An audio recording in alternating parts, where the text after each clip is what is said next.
Good evening बच्चों। हम लोग क्लास 10th की पॉलिटिकल साइंस का चैप्टर 2 फेडरलिज्म पढ़ रहे हैं।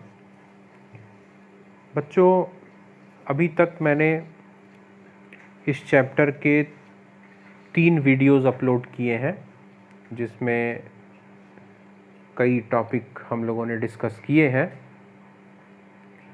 हम लोग पढ़ रहे हैं बच्चों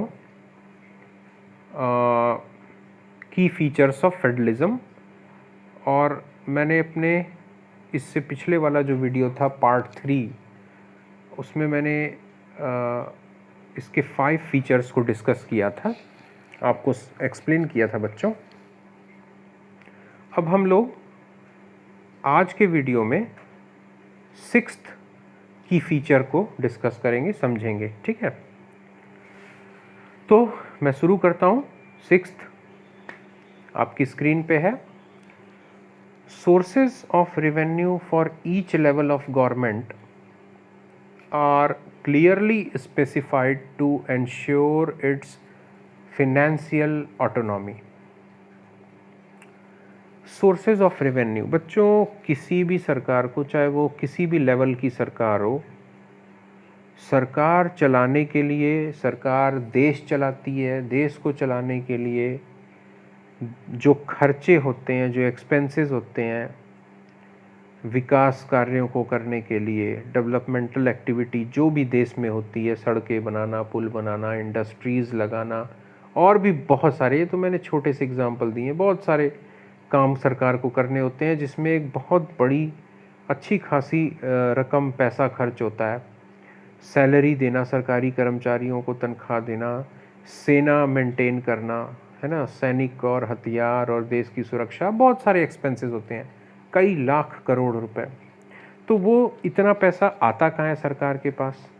तो सरकार के पास बच्चों टैक्स, जनता के ऊपर तरह तरह के टैक्स लगाए जाते हैं, है ना। कुछ डायरेक्ट टैक्स होते हैं, कुछ इनडायरेक्ट टैक्स होते हैं। डायरेक्ट टैक्स जैसे इनकम टैक्स, तुम लोग अपने पेरेंट्स से पूछोगे, पापा मम्मी से, कि अगर पापा मम्मी सर्विस नौकरी वगैरह करते हैं या अगर उनका बिजनेस है, तो जितनी उनकी साल भर में आमदनी होती है ना, एक साल में जितनी इनकम होती है, उसके ऊपर कुछ ना कुछ टैक्स देना पड़ता है गवर्नमेंट को। इसको हम लोग डायरेक्ट टैक्स बोलते हैं। और कुछ इनडायरेक्ट टैक्स होता है। इनडायरेक्ट टैक्स जैसे सीधे सीधे सरकार हमसे नहीं लेती, वो घुमा करके लेती है। जैसे तुम किसी ग्रॉसरी शॉप में गए, किराना शॉप में, और तुमने कोई टूथपेस्ट ख़रीदा, तो अब तुमने वो टूथपेस्ट ख़रीदा, तो तुम तो मान लो कि 50 रुपये में तुमने ख़रीदा, 50 रुपीज़ में, ठीक है, दे करके तुम चले आए। बच्चों, उस 50 रुपये में उस दुकानदार का प्रॉफिट भी है, जिस कंपनी ने उस पेस्ट को बनाया है उसका भी प्रॉफिट है, ठीक है। इसके अलावा जो ट्रांसपोर्टेशन चार्ज होता है, यानी वो जहाँ पर बना होगा वो टूथपेस्ट और फिर जहाँ से वो मार्केट में भाई आया होगा, तो ट्रांसपोर्टेशन यानी जो भाड़ा लगता है आने जाने, उसका भी चार्ज होगा। बच्चों, साथ में उस पर एक और पैसा होगा जुड़ा हुआ, उसको बोलते हैं टैक्स। सरकार टैक्स लेती है ना। जैसे तुमने जीएसटी वगैरह का नाम सुना होगा। तो एक तरह से तुमने वो 50 रुपये जो दिए, उस 50 रुपये में तुमने सरकार का टैक्स भी दिया, वो टैक्स भी उसमें जुड़ा हुआ है। तो ये इनडायरेक्ट टैक्स है, मतलब सरकार ने सीधे सीधे तुमसे नहीं लिया, किसी प्रोडक्ट के थ्रू लिया, ठीक है। तो ये बहुत सारे टैक्स होते हैं। तो ये जो टैक्स होते हैं, ये डिफरेंट लेवल ऑफ गवर्नमेंट, यानी सेंट्रल गवर्नमेंट जो होती है, जो पूरे देश की सरकार होती है, वो भी टैक्स लेती है, और जो स्टेट गवर्नमेंट्स होती हैं वो भी टैक्स लेती हैं। और किस लेवल ऑफ गवर्नमेंट को किस तरीके से टैक्स लेना है, किन किन चीज़ों में टैक्स लेना है, ये प्री डिस्क्राइब्ड होता है, पहले से ही तय होता है। और कोई भी एक दूसरे के अधिकार क्षेत्र का हनन नहीं करता, एक दूसरे के अधिकार क्षेत्र पर क्वेश्चन मार्क नहीं लगाता, ठीक है। तो ये स्पेसिफाइड किया है ना गवर्नमेंट, मतलब हमारे संविधान ने स्पेसिफाइड कर दिया है कि हर लेवल की गवर्नमेंट के लिए कि किसको कहाँ से टैक्स लेना है, किसको कहाँ से टैक्स लेना है। और जो टैक्स, ये कभी कभी क्या होता है कि कोई टैक्स जो है वो सेंट्रल गवर्नमेंट ही लेती है, लेकिन सेंट्रल गवर्नमेंट जो टैक्स लेती है उसमें शेयर होता है कि इतने % शेयर जो है वो स्टेट गवर्नमेंट को का होगा और सेंट्रल गवर्नमेंट को देना होगा, है ना। एकदम क्लियरली कॉन्स्टिट्यूशन में सब चीज़ों का बताया हुआ है। तो इससे जो है फाइनेंशियल ऑटोनॉमी आती है। फाइनेंशियल ऑटोनॉमी यानी आप जो है वित्तीय रूप से, आर्थिक रूप से आप आत्मनिर्भर रहेंगे। यानी आपका मतलब वो सरकार, उस लेवल की सरकार, मतलब ऐसा नहीं होगा कि सारा टैक्स जो है वो सेंट्रल गवर्नमेंट वसूले। देश में जितने भी टैक्स हो, डायरेक्ट टैक्स हो, इनडायरेक्ट टैक्स हो, वो जो नेशनल गवर्नमेंट होती है, सेंट्रल गवर्नमेंट, वो पूरा टैक्स वही ले और स्टेट गवर्नमेंट्स को मना कर दे कि नहीं नहीं आप टैक्स नहीं लेंगे, टैक्स हम लेंगे।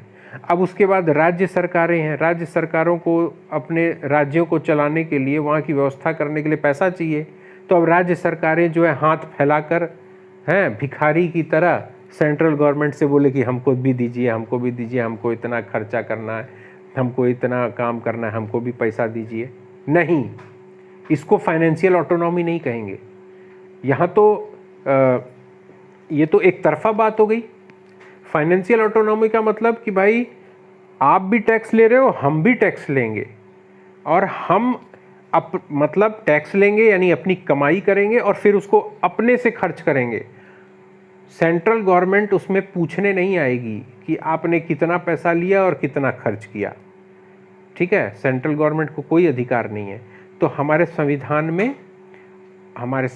में भी, और जो फेडरलिज्म का की फीचर भी यही होता है कि डिफरेंट लेवल्स ऑफ गवर्नमेंट के लिए फाइनेंशियल ऑटोनॉमी होती है, और जो एरिया ऑफ टैक्सेशन होता है या area of collection of revenue होता है वो एकदम स्पेसिफाइड होता है, क्लियरली बाइफर्केटेड होता है, ठीक है। किसको कहाँ टैक्स लेना है और उस टैक्स को कैसे खर्च करना है, ये इंडिपेंडेंटली सबका अपना अलग अलग मैटर होता है। इसमें कोई किसी की में हस्तक्षेप नहीं कर, इंटरफेयर नहीं करता, ठीक है। अब आते हैं हम लोग 7th पॉइंट में बच्चों, जो 7th की फीचर है आपकी स्क्रीन पे दिखाई दे रहा होगा। द फेडरल सिस्टम दस हैज़ डुअल ऑब्जेक्टिव्स। इस प्रकार हम देखते हैं कि जो फेडरल सिस्टम है उसमें 2 ऑब्जेक्टिव होते हैं, 2 लक्ष्य होते हैं, 2 उद्देश्य होते हैं। डुअल क्या? To safeguard and promote unity of the country while at the same time accommodate a regional diversity। क्या 2 बात कि to safeguard and promote unity of the country, देश की एकता को सुरक्षित रखना, सेफगार्ड यानी सुरक्षित रखना, उसकी सुरक्षा करना, और प्रमोट और बढ़ाना, देश की एकता को बढ़ाना, ठीक है। ये तो एक ऑब्जेक्टिव हो गया। दूसरा, while at the same time यानी उसी समय, ठीक उसी समय, एकोमोडेट रीजनल डाइवर्सिटी, है ना। मतलब जो क्षेत्रीय विभिन्नता है, क्षेत्रीय विभिन्नता मैंने समझाया है, कई बार समझाया है। रीजनल डाइवर्सिटी इसका मतलब ये होता है कि जब एक ही देश में विभिन्न धर्मों को मानने वाले, विभिन्न भाषाओं को बोलने वाले, विभिन्न संस्कृतियों का पालन करने वाले, रीति रिवाज मनाने वाले, ठीक है, उन सब को जब एक ही जगह हमको रखना है, एक ही देश में रखना है, वो भी शांतिपूर्ण तरीके से, ठीक है। हमको पंजाबी बोलने वाले को भी इसी देश में रखना है, हमको तमिल बोलने वाले को भी इसी देश में रखना है, और न सिर्फ रखना है बल्कि एक दूसरे से जोड़ कर रखना है। That is accommodate regional diversity. तो ये कौन करता है? ये फेडरल सिस्टम। तो फेडरल सिस्टम का ये ऑब्जेक्टिव है, ये लक्ष्य है। Therefore two aspects are crucial for the institution and practice of feudalism. इस तरह दो जो एस्पेक्ट हैं, दो जो आयाम हैं, है ना, फेडरलिज्म के या फेडरलिज्म को अभ्यास में लाने के, ठीक है, और संस्थाओं को, जितनी भी संस्थाएं हैं उनकी जिम्मेदारी है कि वो इन दो आयामों को, इन दो चीज़ों को, फेडरलिज्म के उसको अभ्यास में लाना, ठीक है। Governments at different levels should agree to some rules of power sharing. क्या सरकारें, विभिन्न स्तर पर जो सरकारें हैं, उन्हें पावर शेयरिंग के नियमों का पालन करना चाहिए, जो नियम होते हैं उससे सहमत होना चाहिए। ये बात बहुत बड़ी बात है। अलग अलग स्तर की जो सरकारें हैं, यदि वो आपस में एक दूसरे को नीचा दिखाना शुरू करेंगी, सेंट्रल गवर्नमेंट कहेगी कि हम सेंट्रल गवर्नमेंट हैं, हम नेशनल गवर्नमेंट हैं, हम पूरे देश को गवर्न करते हैं, ठीक है, तो हम सुपीरियर हैं। स्टेट गवर्नमेंट्स बोलें कि नहीं, ठीक है, हम सेंट्रल गवर्नमेंट की बात नहीं मानेंगे, हमें ऑटोनॉमी है ना। मतलब आप अपनी अपनी डफली, अपनी अपना राग, मतलब अपने अपने पावर्स को आप सुपीरियर बता रहे हो, तो क्या होगा, फेडरलिज्म अप्लाई नहीं होगा, फेडरलिज्म स्मूथली वर्क नहीं करेगा, है ना। तो इसीलिए ये कहा गया है कि जो डिफरेंट लेवल्स ऑफ गवर्नमेंट हैं उनको शुड एग्री, उनको सहमत होना चाहिए, जो पावर शेयरिंग के रूल्स हैं, शक्ति को जो बांटना है उसके जो नियम हैं उस पर सहमत होना चाहिए। क्या they should also trust that each would abide by it's part of the agreement, और उन सभी को इस बात का विश्वास होना चाहिए कि जो समझौता है उन आपस में डिफरेंट लेवल ऑफ गवर्नमेंट का, वो उसका पालन करें, उस समझौते का पालन करें, उससे बंधे रहें, ठीक है। An ideal federal system has both aspect, mutual trust and agreement to live together. एक आदर्श फेडरल सिस्टम में दो बातें होती हैं। क्या? म्यूचुअल ट्रस्ट यानी आपसी विश्वास, आपसी विश्वास, और एग्रीमेंट टू लिव टुगेदर, और एक ऐसा समझौता जिसमें एक साथ रहें, एक साथ रहें। आपसी विश्वास होना जरूरी है और एक ऐसा समझौता आपस में होना चाहिए जिससे कि हम लिव टुगेदर यानी आपस में एक साथ रहें, ठीक है। The exact balance of power between the central and the state government varies from one federation to another. क्या क्या लिखा हुआ है? The exact balance of power between the central and the state government. केंद्रीय सरकार और राज्य सरकार के बीच में जो शक्ति का संतुलन है वो एक फेडरेशन से दूसरे फेडरेशन में अलग अलग होता है, डिफर करता है। अब आगे हम लोग इसको समझेंगे कि इसका मतलब क्या है आगे वाली लाइन में। मतलब जो फेडरल, मैंने पहले ही बताया था कि जो फेडरल स्ट्रक्चर होता है बच्चों, जो फेडरेशन होता है, फेडरेशन भी दो तीन तरह का होता है, ये आपने पढ़ा। तो हर दो तीन तरह का तो सैद्धांतिक रूप से होता है।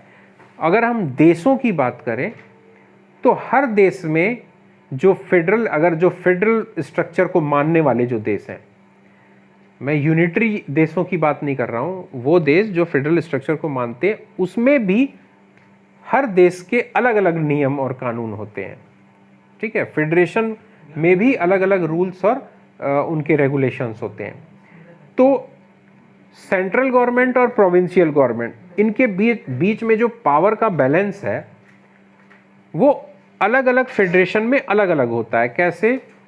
This balance depends mainly on the historical context in which the federation was form. और ये जो संतुलन है ये इस बात पर निर्भर करता है कि उस देश का राजनीतिक इतिहास कैसा रहा है और फिर उसके अनुसार फेडरेशन कैसा बना है। अब ये लाइन बच्चों मैं तुमको एग्जाम्पल से समझाऊंगा, उदाहरण से समझाऊंगा, ठीक है। अब जैसे देखो America, United states of America, United states of America जो है वो फेडरेशन है, कमिंग टुगेदर फेडरेशन है, यानी उसमें जो अलग अलग जो राज्य हैं, है ना, वो अलग अलग राज्य पहले राज्य थे, है ना, और वो लोग आपसी सहमति से उन राज्यों ने अपना एक संघ, अपना एक फेडरेशन बना लिया कि चलो आओ मिल के रहते हैं। तो ऐसा उन्होंने किया, उनके जो नियम कानून है जो उन्होंने बनाए, अगर हम उसके अमेरिका के इतिहास पर नजर डालें, ठीक है, तो हमें पता चलेगा कि ऐसा उन्होंने क्यों किया, इस तरह का फेडरेशन वहां क्यों बना। अगर हम ब्रिटेन की हिस्ट्री को देखें तो ब्रिटेन का फेडरल स्ट्रक्चर कैसा है, वो मतलब किसी भी देश का जो फेडरल स्ट्रक्चर है वो बनता है उसमें उस देश के इतिहास का असर, इतिहास, राजनीतिक इतिहास का, कि वहां पर पूर्व काल में, भूतकाल में किस तरह की शासन व्यवस्था थी, ठीक है। तो भारत में भी जो राज्य हैं और केंद्र सरकार है ना, इस तरह का हम लोगों के जो होल्डिंग टुगेदर वाला जो फेडरल स्ट्रक्चर है, वो अगर तुम 1947 से पहले के इतिहास पे नज़र डालोगे, जब भारत एक ब्रिटिश कॉलोनी था, तो तुम देखोगे कि अंग्रेजों के अंडर में भी कई प्रोविंसेस थे, यानी अंग्रेजों ने भारत को कई प्रांतों में बांटा था। और उसके अलावा उन लोगों ने एक सेंट्रल लेजिस्लेटिव असेंबली भी उन्होंने बनाई थी और प्रोविंशियल लेजिस्लेटिव असेंबलीज भी उसने बनाई थी, है ना। तो उसी से प्रेरणा लेकर 1947 में जब आज़ाद हुआ, तो जब हमारा कॉन्स्टिट्यूशन बना, तो उसमें इंडियन फेडरल स्ट्रक्चर को फॉर्म किया गया। उसके बाद और भी बहुत कुछ सोचा गया भारत का फेडरेशन बनाने में, कि अभी तुम लोग पढ़ोगे, आगे पढ़ोगे कि किस तरह से, और जो हमारे स्टेट्स हैं, जो डिफरेंट स्टेट्स हैं, वो उनके जो फॉर्मेशन का बेसिस, उसका आधार क्या है, कैसे कई राज्य बने, ठीक है। आगे पढ़ते तो और क्लियर होता जाएगा बच्चों। There are two kinds of routes through which federations have been formed. Federation किस तरह बना? दो रास्तों से बना। The first route involves independent states coming together on their own to form a bigger unit, so that by pooling sovereignty and retaining identity they can increase their security. हाँ, अब आते हैं ना हम लोग, देखो कैसे। पहला जो रास्ता है फेडरेशन बनाने का, कि उसमें स्वतंत्र राज्य जो हैं वो अपनी सहमति से, अपने कॉन्सेंट से एक साथ आकर मिल गए। क्या? सो दैट बाय पूलिंग सॉवेरेनिटी, यानी जो संप्रभुता है, सॉवेरेनिटी यानी संप्रभुता, अपने आप निर्णय लेने की शक्ति, उसको पूलिंग करना। पूलिंग का मतलब समझते हो बच्चों? पूलिंग यानी एक तरह से शेयर करना। जैसे हम लोग बोलते हैं ना कि कार पुलिंग यानी जैसे अगर एक ही कॉलोनी में 4-5 लोग रहते हैं और चारों पांचों लोगों के पास कार है, चारों पांचों लोग ऑफिस जाते हैं, ठीक है, और उनके ऑफिस जाने का जो रास्ता है या उनका जो ऑफिस है वो एक ही इलाके में पड़ता है, और चारों लोग अपनी अपनी कार से जाते हैं एक ही रास्ते पे, एक ही जगह, तो 4 गाड़ियों का पेट्रोल जलता है, ठीक है। तो अगर वो लोग मिलें आपस में और आपस में बात करें कि भाई देखो, 4 लोग हैं, रोज एक ही कार से चलते हैं, एक ही कार में चारों लोग बैठ जाएंगे, एक ही इलाके में जाना है ऑफिस में, ठीक है। इससे क्या होगा, पेट्रोल की बचत होगी, कम पैसे में हम लोगों का काम हो जाएगा। तो इसको बोलते हैं पूलिंग। तो पूलिंग ऑफ द सॉवेनिटी, संप्रभुता को शेयर करना, यानी कि हम सारे राज्य इंडिपेंडेंट हैं, हम सॉवेरेन स्टेट हैं, यानी हम अपने निर्णय स्वयं लेते हैं, दूसरों का हस्तक्षेप हम बर्दाश्त नहीं करते हैं, लेकिन एक काम करते हैं, जो हमारी संप्रभुता है उसको हम पूलिंग करते हैं, यानी शेयर करते हैं, ठीक है, आपसी सहमति से। And retaining identity they can increase their security, अपनी आइडेंटिटी को भी हम रिटेन रखते हैं, यानी अपनी जो पहचान है, हमारे अलग अलग राज्यों की जो सबकी पहचान है वो बनी रहेगी, ठीक है। लेकिन तो फिर प्रश्न उठता है, तो फिर हम आपस में मिले क्यों? टू इंक्रीज सिक्योरिटी, यानी अगर हम लोग आपस में मिल के रहेंगे तो और बाकी जो देश हैं वो हम पर आक्रमण करने से डरेंगे कि यार ये सब तो मिले हुए हैं, मिलकर इन्होंने एक इकाई बना ली है, एक यूनिट बना ली है, और हम अगर हमला करेंगे किसी एक पर तो बाकी सब मिलकर जवाब देंगे, तो हमारी सुरक्षा बढ़ जाएगी। तो इस तरह this type of coming together federations include the USA, Switzerland and Australia. इस तरह का जो फेडरेशन होता है उसको हम लोग कमिंग टुगेदर फेडरेशन बोलते हैं। और इसका बहुत अच्छा एग्जाम्पल है USA, United states of America, Switzerland और ऑस्ट्रेलिया, ठीक है। In this first category of federations, all the constituent states usually have equal power and are strong vis-a-vis the federal government, ठीक है। इस तरह की जो फेडरेशन होते हैं, इस तरह की जो कैटेगरी के फेडरेशन होते हैं, उसमें जितने भी कॉन्स्टिट्यूएंट स्टेट्स होते हैं, यानी जिन स्टेट्स ने मिल करके वो फेडरेशन बनाया है, जिन राज्यों ने मिल करके वो फेडरेशन बनवाया है, वो सब, उन सब के पास बराबर की शक्तियाँ होती हैं, किसी के पास कम, किसी के पास ज़्यादा नहीं, सबके पास बराबर शक्तियाँ होती हैं, और are strong vis the federal servant. Federal government जो होती है, जो उन लोगों की जो एक नेशनल गवर्नमेंट होती है ना, उसके बराबर वो शक्ति रखते हैं, उसके बराबर वो पावर रखते हैं, कम नहीं रखते, ठीक है। तो इसको बोलते हैं बच्चों कमिंग टुगेदर फेडरेशन, यानी बहुत सारे राज्य अपनी सहमति से, अपने कॉन्सेंट से अपनी सॉवेरेनिटी और अपनी सिक्योरिटी को और मजबूत करने के लिए आपस में मिल करके एक फेडरेशन बना लेते हैं, है ना, एक नेशन बना लेते हैं फेडरल बेसिस पे, ठीक है। तो उस तरह के फेडरेशन को हम लोग कमिंग टुगेदर फेडरेशन कहते हैं। कमिंग टुगेदर यानी एक साथ आना, ठीक है। बच्चों आज का वीडियो यहीं तक। कल हम लोग एक नए टाइप का फेडरेशन पढ़ेंगे जिसको होल्डिंग टुगेदर बोलते हैं, उसकी फीचर्स को डिस्कस करेंगे बच्चों, है ना। Thank you for watching my video. और क्लास 10th का रिज़ल्ट लास्ट ईयर का आ चुका है, आज क्लास 10th का रिज़ल्ट आया था, ठीक है। तो